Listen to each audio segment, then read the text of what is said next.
I'm the shortest person to be on the pod chat.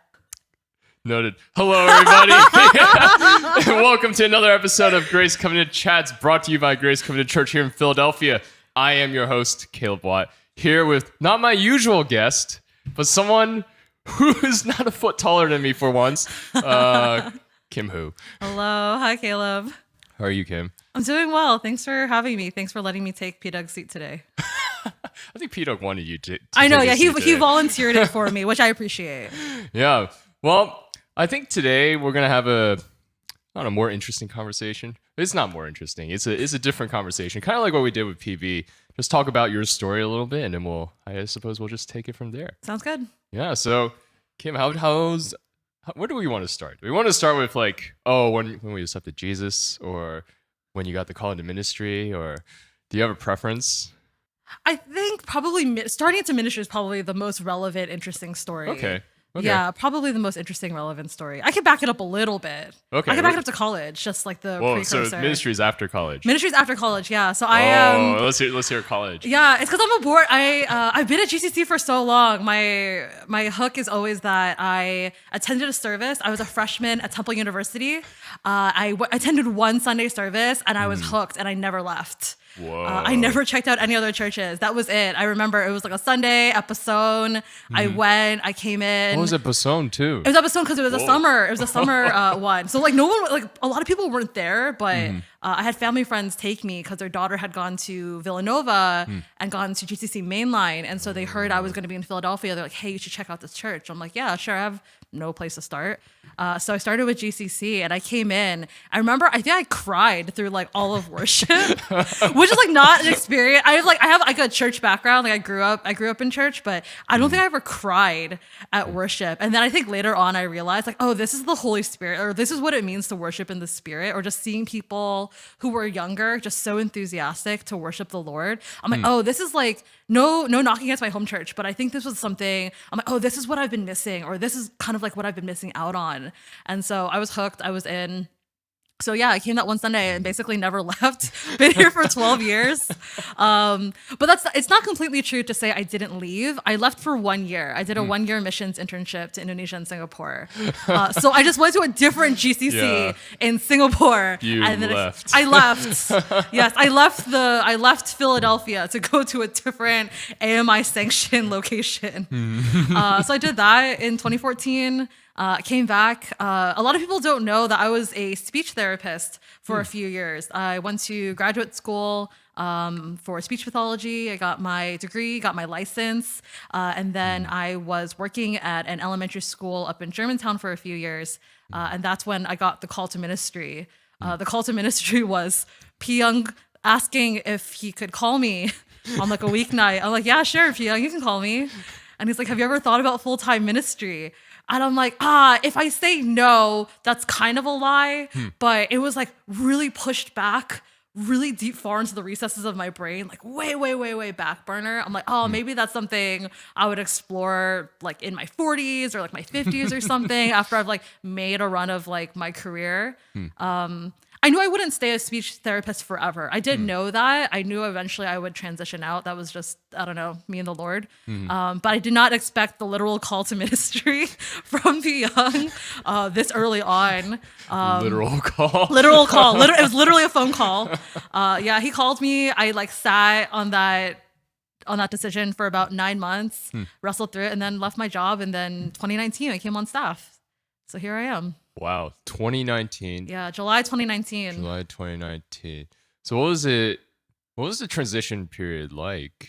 Going from like a career in like speech therapy into like ministry. I imagine those are quite different vocations. Yes, they are really different, but they're all people oriented. And I think that's what matters to me a lot. I think I wanted to always be people facing. I didn't think I ever wanted a job where I had to just sit in my cubicle and like look at a computer. I'm also like not great at Excel. My Excel skills have like seriously declined since college. So I'm like, that's not the career path for me either. Did you do Excel for speech therapy? I think you had to do one of those like quantitative literacy, like gen ed classes in college. And so I think there was one that taught me better Excel skills, and then I forgot everything. And so I regret that a little bit. But so in that regard, I'm still working with people, which is what I love and what I enjoy the most. But I was working at an elementary school. So I spent 6 hours a day talking to kids ages 5 to 11. And now I talk to college and young adults who are not 5 to 11. So that's really different. Those are different conversations. Just a tiny bit. Yeah, I can't bribe anybody with Play-Doh or stickers. I have real adult conversations now. You can bribe me with food, though. Oh yeah, absolutely. I mean, I bribed you. I mean, I brought you a gift today. I brought you some evaporated milk. This is a true friendship right here. Or was it a bribe? I'll never know. No, you mentioned you were sad you didn't get it yesterday. So I'm like, oh, Caleb neaded some evaporated milk for his milk tea. But Thanks, Caleb. I feel very seen and very validated right now. We need it. We all need it. But the transition was is different. It was also because I transitioned in the middle of COVID. Oh, right. 2020 was COVID. Yeah. Yeah. So we were still doing the whole like chair space 6 feet apart and temperature checks. I don't remember if vaccines were a thing yet. I was just on the cusp of it. And so I came into ministry at that time, which is a very strange time to do ministry. So the transition was still a lot of Zoom. It was basically all Zoom. Like, how do you reach people from your computer? Like, how do you reach people who are craving more face-to-face contact? But, health is obviously a paramount concern at the time. And so that was a lot of transition. So it feels like now that we are kind of in that at least post-quarantine time, even this is my 3rd year on staff, it feels like I'm starting at year 0 in a lot of ways. I see. Where a lot of things have come back to normal or what we remember them to be as normal. And so now I'm like, oh, this is like the full throttle experience of doing ministry. Yeah, this is the ministerial experience, huh? Very interesting. So the time between your 1-year missions, so you did 1-year missions right after you graduated? I did, yeah. I graduated, I got my degree, and then I think like 2 months later, I like used my one-way ticket to leave the country and go to Indonesia. And then between your 1-year missions to call it a ministry, that was like a few years? Yeah, that was about 5 years. It was 2 years of full-time graduate school and then almost 3 full years in the workplace. So what was the call to do 1-year missions like for you at the time? That's a great question. I love that. That was, I think it ties a lot into my experience at GCC. I think growing up churched and like finding salvation at an early age, but not really knowing what a personal relationship with Jesus meant. I think that's when I came to GCC, and I think I learned so much more, like the unconditional love of God and what it really meant to take your faith seriously, and that taking my faith seriously meant putting that above a lot of other things. I think I had a lot of great mentorship, or a lot of just older people in my life who were like, hey, no matter where you go, no matter what graduate school you go to, no matter what job you get, like your faith and your character are something you're bringing with you, and you have an opportunity to work on that now in your life. So are you going to make good on those opportunities to make that like rich and deep as possible, right before you get thrust into like the cold, cruel world of like the workplace or graduate school or whatever it is. And so I think senior year, especially fall semester senior year, it feels like everyone knows what they're doing, right? Like people are like, it's like on campus recruiting is happening. People are putting in grad school applications. And I knew at that time I either needed to go into the workforce or I needed to go to graduate school. And I really did not want to do either, if I'm being really honest with myself. But I knew I needed to. I was a double major in psychology and communication sciences, which is like the prereq to speech pathology. So I knew I needed to go to like graduate school for one of those. Did I want to pursue counseling? And then I think in the wrestling of that question of what to do, I realized that at that point of my life, how old are you in senior year? I was like 21, 22. Up until that point in my life, I had never seriously asked God, what do you want to do with my life? I had just been riding that train of like, do well in high school, go to a good college, do well in college, like get a good job. And I was just kind of like on autopilot, or just assuming that was just the generic forced upon you track of life. And I realized like, that's actually not necessarily true. Like, is there a possibility that God would want to do more in my life? And so once I asked that question of God, what do you want to do in my life? The idea of doing 1-year missions kind of was like being floated around. We had just sent an intern to Southeast Asia and he had returned. So that was someone who had a lot to share about that experience. But at the time, we were about to start GCC Singapore. And so Pastor Paul at the time, who was in Southeast Asia, was going to start that church. And so he was looking, or Pastor Young was looking to send interns from our church to go support either on the Singapore side or on the Indonesia side. And so I think I briefly mentioned to him like, oh, I have family church friends who are in Singapore. And he's like, great, like you should think about it and go. But I think like more it's the conversation of like, oh, Pastor Young is someone who had known me for really since like freshman year of college. And I really appreciate so much how he was willing. I felt like he really took a risk on me to send like this fresh senior out into the world to try and be useful. But I realized, like you want to be earnest and like, oh, I want to do a good job. I want to support the people there. I want to support ministry. And then you realize slowly, like, you're like, I have no real people skills because I'm a college student, or like I've only learned how to do class, but I have no idea what it means to do ministry. And so in that, I think I was thankful because I think it showed me that the opportunity to ask the question, God, what do you want to do in my life, is not necessarily a question of what skills do I have or what do I have to like offer, right? Like my resume is not that impressive by anyone's standards. But I think that was a time where God said, hey, I'm willing to if you are willing to be faithful and obedient to whatever I call you to, like I will use that. I'm like, oh, that is mind-blowing, right? Because I'm like, oh, I can offer my faithfulness and obedience as a college student with a fresh degree and no real workplace skills. But I'm like, oh God, if that's what you want and that's what you're asking for, I'm like, oh, I can give that to you. And so that was the foray into 1 year abroad. The foray into 1 year abroad. Yeah. So then what did that year look like, right? Like as you're going out, stepping out in this like faith, I suppose, right? How did you see that play out? And what were like some of the things that even now you like think back on and you're like, wow, that encourages me? Oh, yes. 1 year, I think it's not an exaggeration when I say that going on 1 year changed my life. Going on 1 year missions changed the trajectory of my entire life and what I thought to be important. And so I think when you go on a 1 year missions, especially if you're doing something cross-cultural, you get knocked down really fast. Like it's just that cross-cultural integration is really rough. And no matter how adventurous you think you are, there's just like the comforts of home that are not around you anymore. And you are really stripped down to, this is who I am, these are my insecurities, these are my worries, and these are my fears. And that was something a lot of people told me in advance. Going back to like, oh, your character is something you bring with you. All of the things and that you're working on, you bring that with you too. And in a lot of ways, it gets highlighted, if not exposed, while you're there because you don't have familiarity, you don't have comfort, you're confused. Like my first 2 months there, I would ask Pastor Paul, I'm like, what do you want me to do? He's like, I want you to like learn the language and I want you to basically like not die. Like learn how to use public transit and learn the language and make friends and get to know people. And to me, I'm like, oh yeah, no problem. Like I'm going to master this language in like 2 months. Like I'm going to be a genius, right? And then it's very humbling. I got really humbled because I needed to meet Pastor Paul at the church office, but I needed to take a different route. In Indonesia, they have these like oplets. They're like these little vans. It's like you and like 30 people in this like tiny van. It's like you, 30 people, like a chicken, and it like the ride costs 25 cents. It's like it's a great mode of public transportation. I love it. But I took a different route and I was trying to explain to them, I'm like, I need to find this Honda dealership and I need to get off there. And I remember trying to use my Indonesian. I thought that was really good. And everyone, including the driver, laughed at me. They're like, wow, this girl's an idiot. Like she has no idea what she's saying. And so I think I just hopped off somewhere and I gave the driver money and I was lost.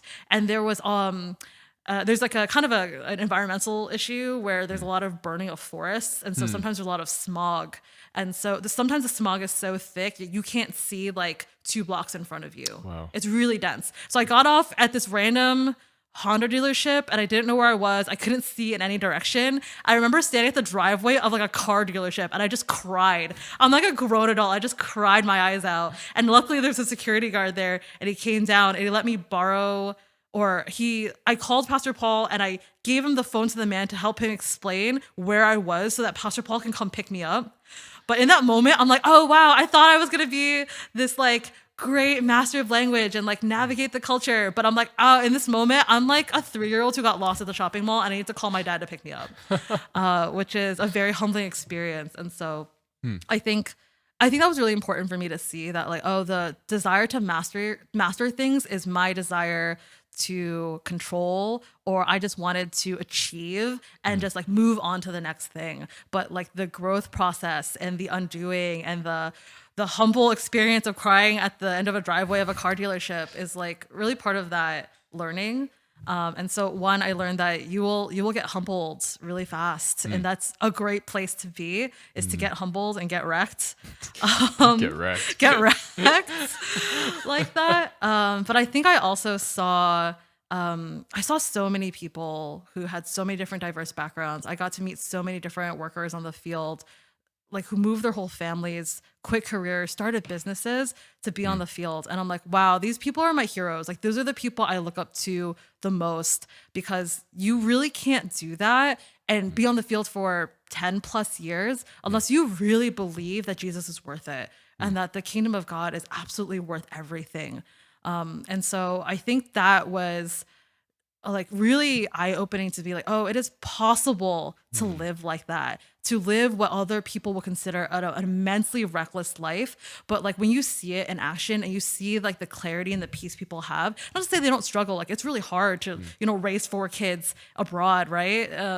And so not to say it wasn't easy, it was like easy for them or anything, but to see that they were willing to do it, I'm like, oh, it is possible to live a life like that. And I think that really was like, I'm like, oh yeah, let's do it. Let's, people were joking that like I was gonna go to 1 year and never come back, because I guess I seem like that kind of person. Obviously, I made it back. I came back. I didn't like abandon my friends and family at home. But yeah, it really just showed me the desire, like, oh, it is possible. It is like Jesus is worth it. Jesus is worth everything. And so I loved seeing that, and that was I think one of the biggest things I carried back for me.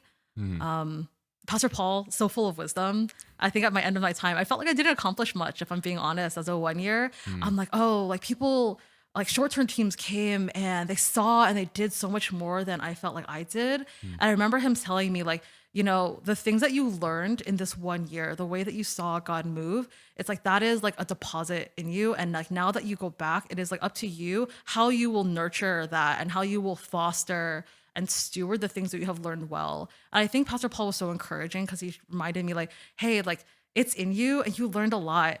Like nurture it well. And it's like, oh, you'll know if your 1 year was worth it really, if you see the fruit born from that. And I really do see like the opportunity to come back to GCC, to be able to send out more interns and share my experience. Even like being in full-time ministry now, I'm like, oh, that probably would not have happened unless I had seen what I saw and like learned what I did while I was at 1 year. So many things learned. Many things learned. Wow. I feel like that's such a, well, this is like a strangely relevant story for me, because very recently my younger brother went on like a missions trip too for like 6 weeks, which is like longer than your usual like 1 or 2 weeks, and he came back like saying some similar things and being like, yo, Caleb, I want to do 1 year now. And it's like, maybe I want to do it full time. And I'm my like, gosh. dang, Josh Watt? Like, what the? Shout out to Josh Watt. I don't know if you ever watched these, but yeah. So what would you say to someone who's like considering like 1 year intern, either an internship here or like missions, right? Yeah. I think like any sort of like discernment call, like one, it's not a decision you ever make alone, especially missions. Missions is never something where it is like a Lone Ranger endeavor. One, it is dumb. 2, it is not biblical. So just like, don't do that. So you need good community around you, people who know you as like your character, right? Because I think it's a weird thing that you could think you could idolize missions, but there's we are not beyond any sort of pride in our lives, or to think that I can be a hero for like Jesus, right? Like Jesus is not. There's this line, I think her name is Sarah Bruel. She was a speaker at Urbana 2015. I think she said something along the lines of like, God is not looking like for like heroes, he's like looking for hearts. I might have butchered that quote or misquoted it, but it's a good line, right?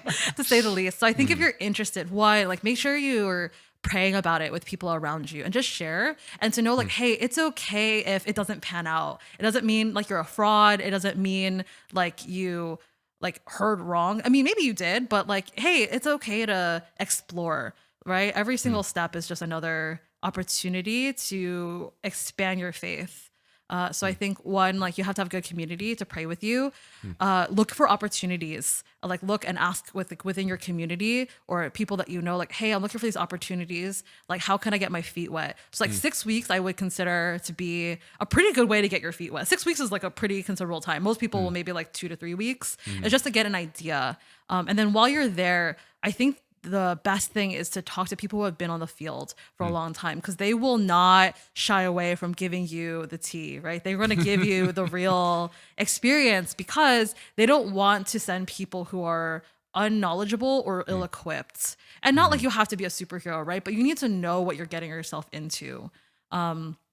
People cite this all the time, that the number one reason why missionaries leave the field is not because the field is too hard, it's because their teams fight. Because there's conflict like within people who are on the same, you are on the same team, on the same side, but because there's conflict, there's a mismatch of vision, people will leave. And so like you need to know, right, like how to work well with people. So I think like, yeah, go and explore those options. Talk to missionaries who have either on there or who have like returned back. And then like pray about it and see if like God would open a door for you. It's like for your community to send you, and go in to see. Right? Go and see and know like, hey, it might not pan out it doesn't mean you're gonna like come back and buy a one-way ticket and like sell all your possessions. But you might do that in 50 years. I don't know. Who knows, right? And like the timing of it. So I think just to be open-handed, especially if you're in this age range of being in like your 20s and 30s, like be open to it. I think if you're really serious about missions, a lot of people would advise that you, the unglamorous side of it is like get your finances in order, like try to like pay off your debt, right? Or like don't accrue debt. You have student loans, like try to like pay those off like as much as you can, right? Because like that's also a big hindrance for people who want to go on the field or like consider it full time, is like finances, especially if you're going to be fundraising or be fully funded. Or if you're going to go bivocationally, right? You want to make sure that your finances are squared away. So those are really boring but very important parts of considering missions in general. What would you say to someone who's like, this is like something in the back of their head, right? Like, it might be nice, right, if the opportunity like arises, but it's like, I don't know if I would go and seek that out myself. I would say if you have it in the back of your mind, you should probably just go do it, especially if you have never done it before. I think there's no harm in it. I think there is something really enriching. Like people, like it's not uncommon, right? People love to travel, right? People are like, wow, traveling makes you so much richer as like a person and like a global citizen. And that's great, right? But when you are traveling, right? Or like going to see what God is doing, that is like a really eye-opening experience. Even if you come back and you say, it's not for me, right? At least then you will have seen and to know that God is on the move in like the far corners of the world and not just your backyard. And the things that people are doing can be translatable here in your own city, right? Like you don't need to go far away to start doing outreach, right? Or to just like share the gospel. Like you do not need a plane ticket to share the gospel. But sometimes people go and they see like, oh wow, it is possible. And they come back and they're like, wait, it's possible here too. And so I would say if like anyone has like any inclination to do it, you should probably just do it. Try. You should just try it. Yeah, you should just give it a shot. Yeah. All right, Kim. I don't intend to focus only on your experience, because that was also quite a while ago, and there's more things to talk about. But one last question about it. How do you feel like faith looked in Indonesia in terms of like culturally, right? And how has that informed your faith since? That's really that's a good question. Wow. I think, so I'm going to pair it to both. So halfway through my 1 year, I moved to Singapore. And so I got like the best of both worlds. I got to experience faith, life, and church in two different countries who have two very different views of Christianity. And so I think in Indonesia, I think it was clear for me to see that it is not easy to live out a faith where you are like the cultural minority and that persecution is real. I saw people who got passed over for really good jobs only because, right, they didn't belong to the majority. And that was really rough. And so I saw, it is hard. It is hard to like live out our faith. It is hard to express that when it is not a friendly environment. But I don't think that it's an excuse to not find community and to find other people like they're there. And I think finding community, I think, was probably one of the greatest sources that I saw to for encouragement. That like, oh, we don't have to do it alone. It's hard, but like don't go alone, right? Versus in Singapore, it was interesting because you had much more freedom of religion, but a lot less interest in things that were religious or faith oriented in general. Singapore, in contrast, is this very shiny metropolis. And so it was easy to see like, oh, I feel like things were duller there because there was less, the hunger wasn't as apparent, I think, for something more or to have those kinds of religious conversations. Like in Indonesia, it's not uncommon to have conversations centered around faith. It's very normal. Like you could be at the bus stop and people will chat about it, right? It's it's like pretty chill. But in Singapore, it's not something. It's like more hush hush, because like it's like, hey, that's cool for you. You stay over there. I'm going to stay over here. So to find those bridges was a lot more challenging. So that's, I think, how culturally faith looked different, or just like in the atmosphere between Indonesia and Singapore. And then obviously, like as like a church or as a Christian, you kind of have to pivot to figure out like, hey, how do I get an in? Like, where do I find an entryway to have those conversations? Do you feel like then that changed the way that you approached ministry or have approached ministry since? I think it showed me that you need to be flexible. One, because you need to understand your context. I think that's really important. You need to understand where you are, what is the need, and who are the people. And obviously, right, from a ministry or from an outreach context, like we know like the ultimate answer is like everybody needs Jesus. But the way that we communicate that, or the way that we invite people or we introduce Jesus to people, is going to be really different based on where you are. And so I think being on 1 year taught me that if anytime you're in a different culture, even in your own, you need to be good a student of that culture. Like you cannot assume that you automatically understand how to reach people who are slightly different than you. You need to first understand them, because you come in and you're like, I know what you need. Here it is. No, I guarantee you, it is like probably not going to go well. No one likes coming into a relationship being like, this is what you need. Like no one likes that, right? People want to know that you care about them as people. But we also know that, we also care that you would know Jesus, right? We care about your like your soul too in that regard. And so it's not to say like, learn people, be fake friends, right? Like have a genuine love for the people there, but it takes a lot of learning to do that. And so I think that's something that I've been reminded about, even doing a full-time ministry. Just like times are changing, cultural is different. I'm like, because I am on the slightly older side of like where our church is, I'm like, oh, there's this phenomenon in our church where our church feels like it's getting younger. It's always getting younger and younger because we have like the privilege to reach out to campuses. And so freshmen are always going to be 17 and 18 when they come in, but they are learning and they're undergoing a lot of different things. And so I think it's a reminder for me now at ministry. It's like, hey, I can't assume that I understand what everyone is going through, and so I have to be a good student. I have to be a good learner as well in order for me to do effective ministry. So then moving into your experience with ministry, first, how did that calling look different than when you got the calling to go into 1 years? Yes, very different. Probably the biggest difference is when I got the opportunity to do 1 year. When Pyong invited me, I was young and single. And when I went into full-time ministry, I was still young, slightly older, but married. Ooh. Yeah. Ooh. Which is a different kind of conversation, right? And that's just because when you're young and single, it's just like, yeah, other than probably your relationship with your parents and your family, that's probably that's probably the strongest relationship you have. But now as a married person, you are like one team. Like you're just like one team, like one flesh, right? And so you can't just be running off making decisions on your own. You should not do that. Like don't do that. What is this, 1 Corinthians 7? This is not a dating seminar. It's not a dating podcast. But like, don't do that. Don't make decisions without your spouse. It's not a good idea. It will result in a fight. If not now, later. It will result. It will. I would put money on that, right? Noted. If we're not gambling, but I'm saying it's a surefire thing. Don't do that. And so that's something that took a lot of more discernment. It took a lot more conversation. It was not just me praying about it, but it was like Tim and I really praying about that together, getting into the nitty gritty of it, of like, hey, how does that affect our future financially? How does that affect it if we wanted to start growing our family? And so a lot of those conversations or like what would our time look like? How would we choose to spend our time, or what would it mean for us to give up? I think like that is a slightly harder conversation to have, because now as like a married team, it's both of you laying like your lives, your marriage, your time, your resources before the Lord.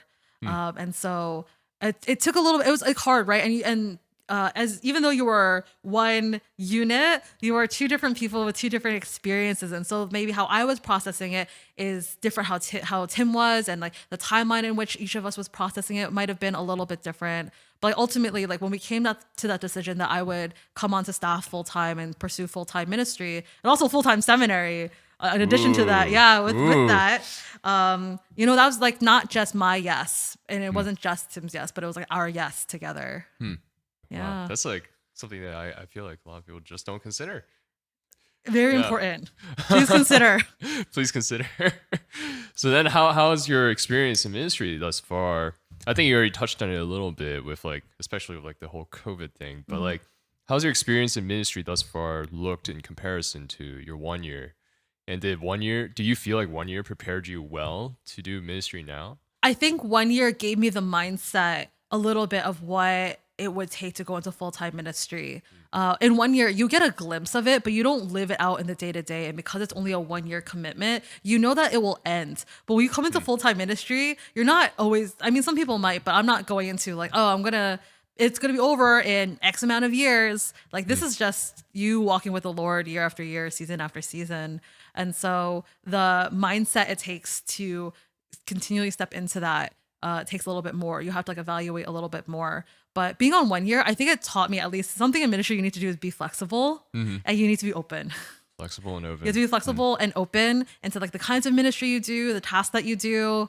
Coming onto staff full time, I think I've gotten so many opportunities to do the things that I want, also to do things that I didn't know if I really want to do them, but I got the opportunity to try them, and that's great. I think I appreciate so much, from both P Young and P Doug, is that they see where I am in ministry. And even though I've been church for a long time, I've been at GCC a long time, 1 year a long time, I'm still new in ministry. And I think like the gift of letting me try things, giving me the space to do it, giving me feedback, I think has been like one of the greatest gifts to my growth. Because you kind of don't know what you're doing until you give it a try. And so I think those opportunities, like making space and opportunities for me, I can see it was like, oh, you had to take those opportunities, right? Because in 1 year, it can feel like really scary, like, oh, I don't want to mess up. But when you're here in full-time ministry, it's like, you can't be afraid of messing up. Like you probably just like will, and like everything is covered in grace. Not that you want to mess up,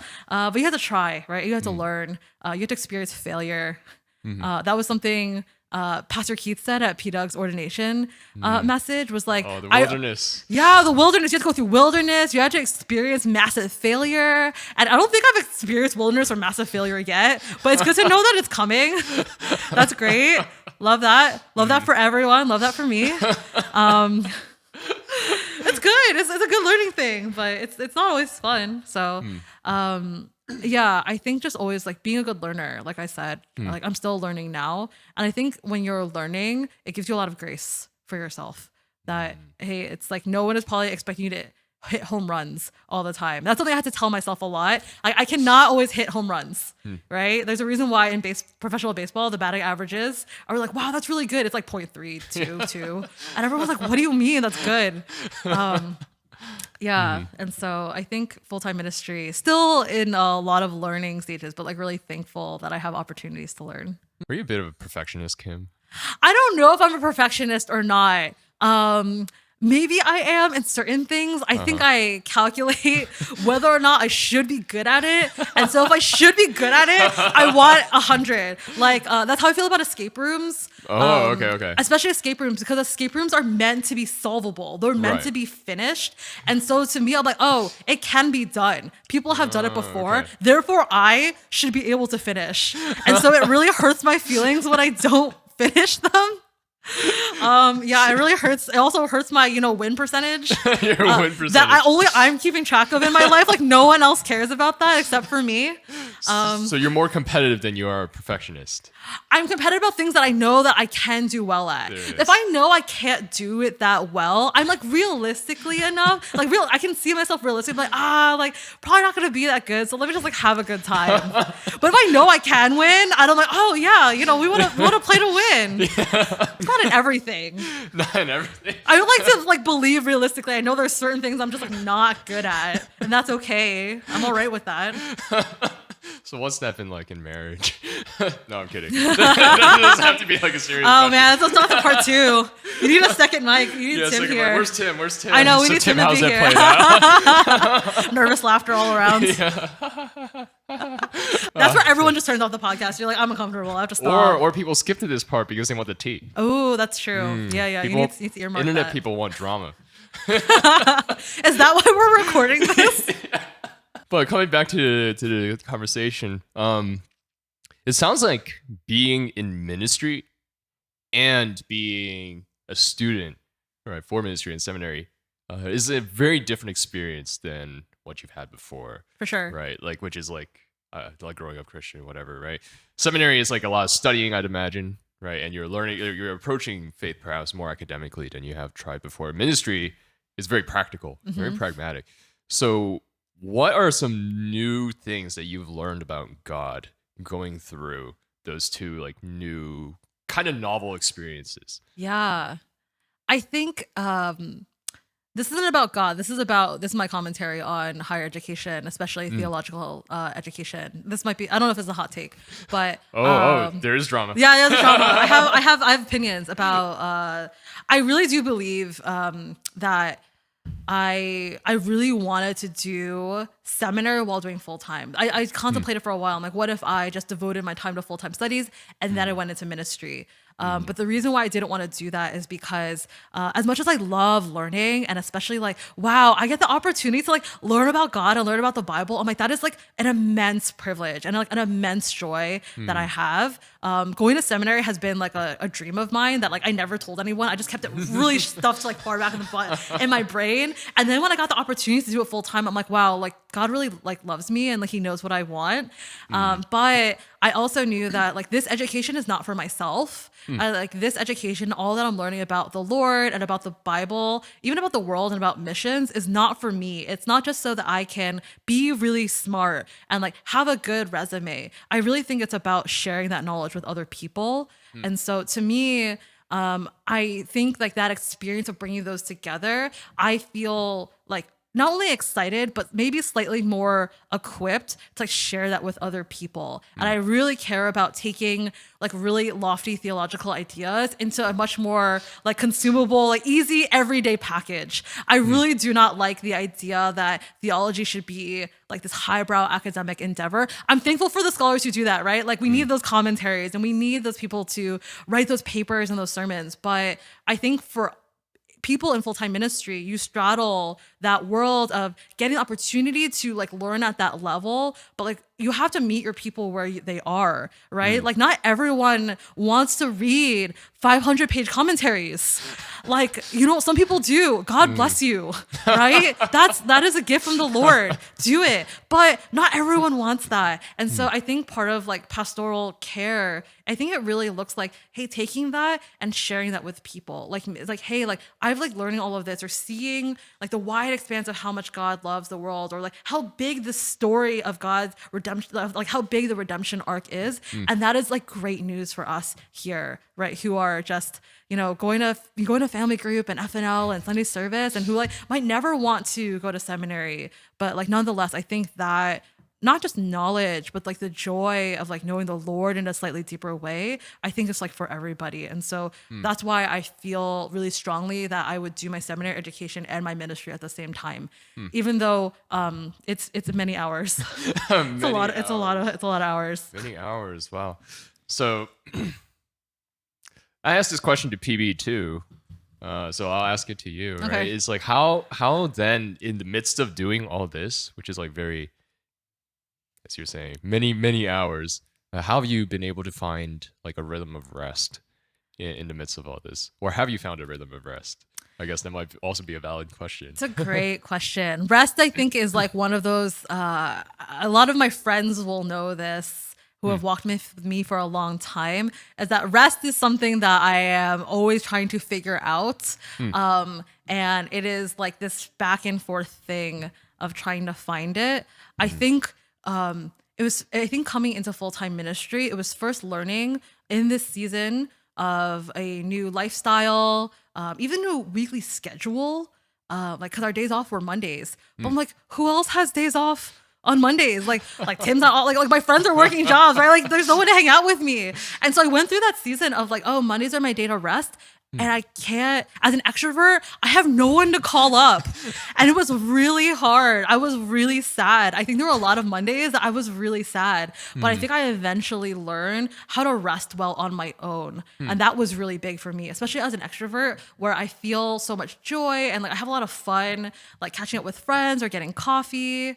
But I had to learn that. And that was really important to show me that it is possible. I think God was like showing me, I'm like, oh, rest can take a lot of different forms. And it's possible as an extrovert to rest on your own, just like you and the Lord. Like it is doable. And it's like all day, right? Because Tim comes home from work at like 6. So it's just you and me, Jesus, all day long. Let's go. And so I think that was like a really great season. I think now that I have a lot of friends now who like work slightly more flexible schedules or who have like moved closer to me or are just like more available to talk. I think now I see myself, even though that is an available option to me, I crave more spaces actually where I'm not seeing people as much. And so I think I've seen the value of just like being away like from people for a little bit, which is shocking to me as like a 95% extrovert. I would 95%. I'm like, I don't know. I made that up. That's how I okay. feel. I feel very extroverted. But I'm like, the value of that alone time has been really sweet. And so I see myself craving it. Am I good at carving it out? Not all the time. I think it's always like that ministry, a bulk of it happens on the weekends, but then school for me picks up on Tuesdays. I have lectures Tuesday nights from 6 to 10. And so that's always that thing of like, I need to like carve out that space. Or I'm like, and that might mean I don't get to finish all my readings or I gotta like skim that really quick. Or, I'm listening to the sermons on 2 times speed. And, you have to like make it work, right? If you wanna like find it. So am I good at it? No. I think I'm still figuring out how to carve out those spaces, but I can see that the time learning it was well spent because I could see now that like my soul craves that space now, where before I think I would resist like being alone and like just kind of like stealing away, just like me and Jesus. Then bring back to, I guess maybe not even just like seminary or ministry or stuff like that, but your kingdom paradigm. Because I know this is one of your rants. And I know it's one of your rants because you mentioned it and then you didn't give it to me. When? It was like a week or 2 ago. Right? And you're like, it was like, I don't know if you were talking about preparing messages. And you're like, I have to prep more for these ones because I can talk about the kingdom anytime. But I can't talk about like, yes. Yeah. Oh yeah, that's like in my wheelhouse. Yeah, of your like wheelhouse things I love is talking the about. kingdom, Absolutely. Kingdom paradigm. Yeah. So can you give a brief overview of that? And like maybe when did you formulate like this sort of again paradigm? Yeah, I think it starts with missions and like what the heart of missions is. The heart of missions is not just like telling people about Jesus, and so they say a sinner's prayer and they move on and like live good Christian lives. But like the goal is this massive arc of redemption that God intends and wants people to like live under like the kingdom, right? The kingdom that is like here but not yet. And so we are just like living in this like forward moving tension of the kingdom here but not yet. Tension is one of my favorite words. I love the word tension, especially when it comes to the Bible. There's a lot of tension, and you don't need to resolve all of it, right? That's one of the hardest things I think about like reading scripture, or just like, even the kingdom coming, is that we want to resolve so much because it makes us feel better, but like you can't all the time, and there's a lot to be held in that, right? To like have like both hands full and like feel the tension of both, and both can be good things, but we might not get to see the culmination of it just yet. It is coming, right? And so I think it starts with missions, that like missions is not missions is not for super Christians. Missions is for everybody, or just like not missions as like going on trips, but this missional mindset that every single person, if like you are a believer, you are called to be part of God's mission, right? Is to bring the kingdom here, right? That is like what it means, right? To be a follower of Jesus, you're bringing the kingdom here. And so that means everyone is included, right? Whether you go on a 6-week trip or not, right? Like every place is a field, like the harvest is ripe, but we like need to see it. Like we need to like really believe and see it, that the harvest is plentiful. It's us who are, waiting for the invite, but the invite's here. We all have it. And so I think like that was like a really big shift for me. Like one, like a missional lifestyle, missional living is for everybody. I think that's eventually true. I think it's biblical. I think believing that the story of God's redemption for humanity is beautiful and it's big. And missions does not start at the end of Matthew. It does not start in Matthew 28. The idea or the desire to bring about like God's shalom, right? Like this peace, like to bring about his goodness where everything is right? Like peace is the idea, not just that like it's quiet outside and you can like have a good night's sleep. Like peace is this deep concept that relationships have now been made right. Cause that was like what was broken in the beginning, right? Relationally, all our relationship, like, when sin entered the world, relationships were broken between us and ourselves, us and fellow man, us and God, and even us in the world. And so shalom is to bring like that rightness back all together. And so like that's why like mission starts in like Genesis 12, right? Like all the way back with Abraham, like, and then all the way through to Revelation. And so I think seeing that the Bible is missional. The Bible is in this constant like forward thrust of like telling the story, but the story is always moving forward, right? And it doesn't just stop at like Jesus' death and resurrection, right? There is more beyond that and past it, and we are just like constantly moving towards this culmination where we will see goodness and rightness find its like full end when Jesus comes back. And so the story is really big, and so I think that that to me is like so exciting. That to me is like how we can like look at the Bible and read it for all it's worth, and not feel like, I don't know what to do with this random book and it's a lot of laws and like, it's hard. I get it. It's not everyone's favorite. It doesn't need to be your favorite, but like to see that it has purpose and has drive, like we are like moving towards that. It is like this paradigm of, one of my professors calls it like reading the Bible or seeing the story as like a majestic mountain. And so if you are a hiker, you will know that like the summit is not always in clear view, but you know the summit is there. And so to get to the summit, you are making forward progress always, but sometimes you have to backtrack or turn, or it's not always like you're going, you like the summit is east, but sometimes you have to go north first to get there. So the Bible is filled with these maybe like feels like twists and turns, and sometimes you might get glimpses of the summit. It's there, it's coming, but like it might not always be so apparent to us, but we know, right? Like the whole entire Bible is moving towards that culmination. Like this is the good news of like who Jesus is, right? Like finding Jesus at the summit in that way. And so to me, I'm like, oh, that's like very exciting. It's like very exciting to think about the kingdom and think about the word of God in that paradigm. And so, yes, I don't know. It's a lot of fun things about the kingdom of God, but it's for everyone and it's coming. And like, oh, we get to participate in that. Like that is the invite that we get as believers into what God is doing. And that's very exciting to me. Right. I find it so interesting that you're bringing it so far back. Right, in the Bible. You have to. You got to bring it back. Yeah, I know. Like, wait, as you're saying it, I'm like, oh yeah, that is like, God saying to Abraham, you shall be a blessing, right, to all nations, that sort of thing. But it is true. It's like a lot of people, or I feel like the way that I hear about missions are like going out and preaching. Maybe there's mention of like, oh, you're a royal priesthood, right? And so, and stuff like that in First Peter. But it's so focused, hyper focused on like, oh, Jesus, and then Matthew 28. And it's like Jesus is the crux of it, but like you miss everything else that's driving to Jesus, and also the need for missions from there. So, that's a very interesting thought, Kim. Yeah. Thank you for sharing. That's good stuff. Yeah, very good stuff. Wow. Do you have any other thoughts that you would like to share before I move on to our little more fun segment? We can go to fun. We can go to fun. Yeah, we can go to fun. Mainly because I want to hear your responses to these two. You want to hear my responses to the first biblical would you rather segment here on this pod chat. I will say I went online to look for some. Okay. And they were all really serious and really it was like real. It's like, would you rather deny Jesus or sell him for 30 shekels? And I'm like, yikes.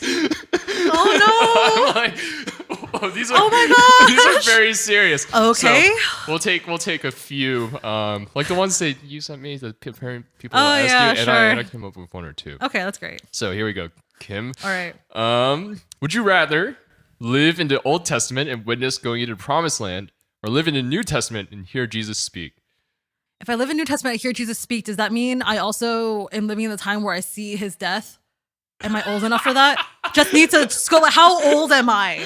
Like, am I old enough to go to the Promised Land and like I make it and then I die? Sure. Or like, am I gonna be like young enough to like live in it for a while? Like, what's the as I am now at 30, life accounting for life expectancy at that time? Let's say, you get to experience the outcome of both, right? So you get to experience you get to watch Israel go from not Promised Land, cross the Jordan, fight the battles, and then get into Promised Land. Okay. Or take the Promised Land. Okay. And then live it for a while. All right. You're like, whoa, land full of milk and honey. Uh-huh.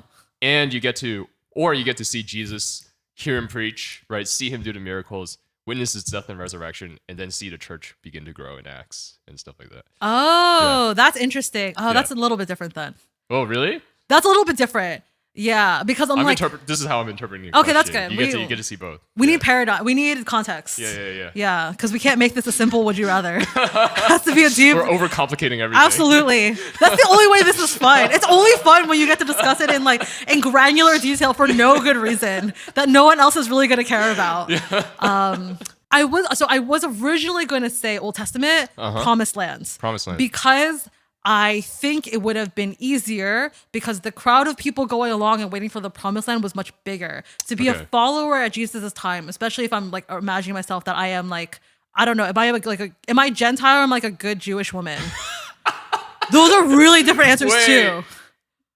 Wait, that's very relevant to both questions. Yeah. Like, who am I? Am I like as me, like not Jewish? I feel like if you were Jewish in both, that's more fair. Because if you're not Jewish in the Old Testament, oh yeah, like, no, definitely know that. If I'm Jewish in the Old Testament, it's not looking good for me. Okay, it's not looking good for anyone, honestly. At the time, I mean, there are exceptions, right? There are exceptions, right? Like it could be like a Rahab situation, right? Yeah, genuine repentance. Yeah. That's pretty cool too. That's like more mind blowing. Yeah. You have higher probability of being in the Bible. Imagine. I know, right? I'm like, oh, that's another one. It's like, ooh, would you want to be in the Old Testament and a Gentile, but you get mentioned in Jesus' like lineage and genealogy? Yeah, that's a flex for sure. We're just dancing around the question. No, we're never. This is only the first one, Kim. I know, it's the first one. I think I would be a Gentile in the New Testament. Okay. I think because it is hearing something wild for the first time, that you're getting invited into something that you were not ever invited to before. I think though it might be harder. It's pretty hard. It's hard both ways. But if I got to see the church, like if I got to be like in the room where it happens, right? Like for like Pentecost, like that's pretty cool. Oh, that was another question. Oh, okay. So, sorry. Yeah. That was but yeah. So I'll pick New Testament. Yeah, I'll pick New Testament. I think I'd have to pick New Testament too.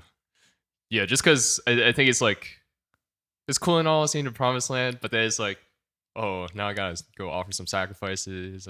Yeah, that's a lot. I don't know if I want to do that. You didn't have a choice, man. Yeah, you didn't have a choice. Maybe I would do it with joy because I believed. Maybe. And I accepted the revelation at the time. Absolutely. But seeing Jesus, that's pretty cool. I'm gonna take that. What was that? I don't know. This week I've been dancing a lot, so oh, that's I'm great. in a big dancing mood. Oh my gosh, I'm so glad that even on the pod chat you could be dancing. All right, next. Okay. Would you rather talk to Moses or talk to Paul? I feel like I would rather talk to Moses because I feel like Paul would yell at me. It's also because I just started my coursework on Galatians, and Galatians is really harsh. Yeah, it's all with love, it's all with great intention, but it's really harsh. I would mainly because I would want if I so this is like not if like I'm not in the Old Testament, I didn't get to see the Promised Land and everything. I would want like the whole like Red Sea recap. I would because you know in the Prince of Egypt that like really beautiful scene where they go through and they split through the Red Sea and you can see fish on either side. I want to know if like Moses could have seen like a beautiful like large fish like in silhouette in the Red Sea. I want to know if that scene was true. Like a DreamWorks, if like DreamWorks accurately captured that. That's what I really want to know. And also, what was it like to like talk to God face to face? I mean, that's good too. Yeah. But the Red Sea was cool. Red Sea is cool. Red Sea was cool. Huh. Wait, but don't you feel like Moses would yell at you too? Like, I mean, he's the guy who's like, I come down the mountain, what are the Israelites doing? Boom, break the tablets. That's pretty understandable. That's understandable. Yeah. But Paul was really smart. And I'm like assuming that I'm like going with my current knowledge and I'm not as smart as Paul. And so, you know, no one likes to be made to feel dumb. And so, yeah. I think Moses. I'll go with Moses. I think I'll go with Paul. Yeah? I'll have to go with Paul. I just want to... I like kind of want to sit there and be like, you know, because like some of the letters mentioned, oh, these things that I said to you before, or like whatever. I'm like, what did he say before? Like, that seems like something that I want to hear. You want context clues? I want context clues, and I want to be able to pick his brain, and he'll be like, who are you to know, man? You know? I'll be like, shoot, you're right. It's like, I'm sorry. I'll just send money and send you on your way. Yeah, I know. On the road to Rome. Let me help you out then. Spain missions, gotcha. Yeah, go ahead. Yeah. All right, let's do like two more. Okay. This one came up a few times online. Would you rather have the strength of Samson or the wisdom of Solomon? Just the gift, like not the personality, right? Yeah, just the gift. Those are different also. Yeah, those are very different. Like, do I get the gift and also the deep character flaws associated with it? Because that's a different question entirely. I mean, both are quite flawed. Yeah, I know. That's why. It's just like pick your poison at that point. Yeah. I think that's the easy one. I would want Solomon's wisdom. That I would really want. Wisdom is something like, oh, that's great because it's very applicable.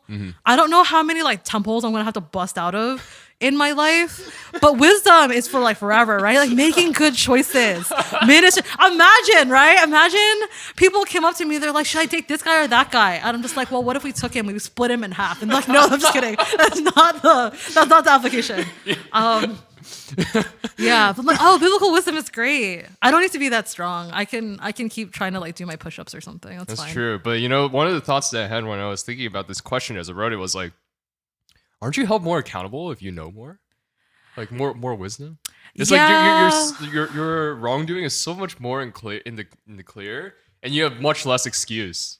Yeah, but you know what? I'm already doing full-time ministry, and so I think about that anyways. So I'm like, why not just go full send into it? Full send the wisdom. Yeah, full send into biblical wisdom. Full send into biblical wisdom. Yeah. All right. Let's do one more. Okay. Would you rather, in the Old Testament, okay, be a priest or a prophet? Oh, I don't know if it's a would you rather. I think I'm more suitable to be a prophet because I have a lot of feelings. Okay. And like, you know, like deep sadness. I feel like it's not a prerequisite to being a prophet, but they had really deep feelings and I also have deep feelings. And so I feel like it's more of a vibe match instead of who would you rather be? Also because I don't want to murder animals. If I'm just being really honest, I don't want to murder animals. I know it's like it is like a biblical law, but I don't want to have to be the person to do it. But you'd rather sleep in caves, you know, cook bread. That's on just poop. camping. Oh, that's camping? Yeah. You get to be God's mouthpiece and go camping. Watch the ravens bring you food, you know, some good stuff. I reference that passage regularly. I'm like, wow, he just really needed a nap and a snack. Have you ever seen that? That's like a meme online. Have you seen that? No, I have not. Yeah, like sometimes it's like, wow, like he really needed a nap and a snack. It's just like, oh, like God really cares. And sometimes like I feel that really deeply that I also need a nap and a snack. And then like things will be okay. And then you can continue on like living for the Lord. That is not the hermeneutically correct. I just need to caveat that. That's like not actually the hermeneutically correct. But it's like God's care. Right? Like that's the takeaway that God cares about us. But I think about that regularly. This has been a very faithful exegete of It is 1 not. Kings 19. Oh, please don't. Please don't put that there. Elijah needed a nap and a snack. That's like on the internet. You can look it up. People reference that I'll look regularly. It up. I'll look it up. I'll see. Yeah. I'll see what you're cooking up. Yeah. No, it is not. It's not. That's not our hermeneutical take on that. We need to not edit it in such a way that it looks like we're saying that's our official stance on that passage. Yeah, I'm gonna get in deep trouble and never be invited back ever again. All right, Kim, thank you very much for your time today. Thanks for course. coming in when nobody else is in the office Thank today. you. Thanks for having me. Yeah, no problem. Thank you for sharing. It was very cool hearing your life story because I feel like I really don't know you at all. So I got to hear some of Kim Hoo's experience and thoughts, and that was a great privilege and pleasure and a joy. Thank you so much for tuning in today to Grace Covenant Chats, brought to you by Grace Covenant Church here in Philadelphia. We meet every Sunday in Meyerson. And right now we're going through the series, Miracles of Jesus, so please join us for that as we finish up our semester. And we really hope that you were encouraged by today's discussion. I hope so too. You hope so too? Hope so too. I very much hope so, and we will most definitely see you next time.